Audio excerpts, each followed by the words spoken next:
Tweezers! Paulie, I think you need these. You see, if you're going to go sniping, which is a form of finding gold underwater, you're going to need a pair of these to get those really difficult, tricky, small bits of gold out of very fine crevices that you can't get your fingers into. And Paulie kind of just forgets these all the time. And the other thing you're going to need is a snuffer bottle like this. And with this and like one scratching tool, you'll be able to find heaps of gold underwater.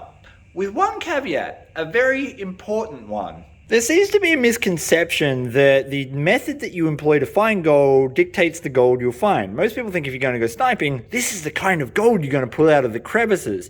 And that's true, but not for the reason you would think. I want you to think about this for a second.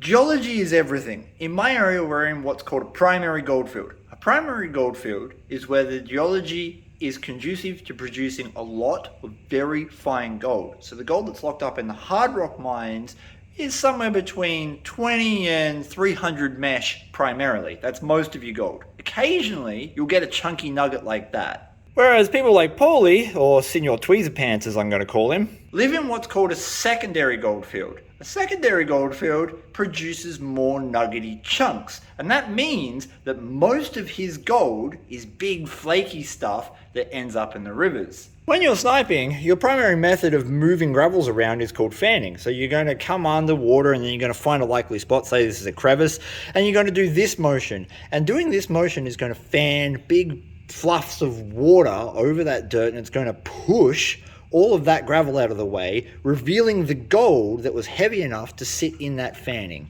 So think about it. When you're fanning, you have to moderate how hard you're fanning to make sure that the majority of the gold remains behind as the other gravels move away.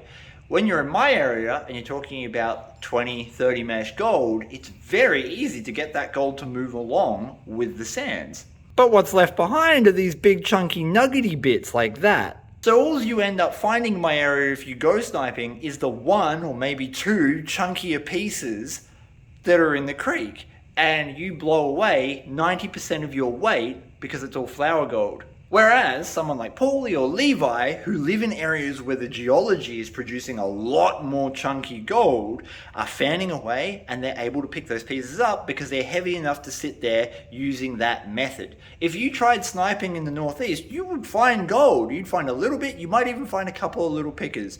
But it's not going to be like what you see on Paulie's channel or Levi's channel because the geology is wrong. So you have to take in consideration what's actually going on with the geology. The method that you employ doesn't dictate the gold you find. The gold dictates the implementation of what method you're going to use to extract that gold. Or put simply, if I had a lot of chunky gold like this, sniping would be an option. But most of my gold looks like this. Sniping is not an option. I'm much better off using a pan or a high banker.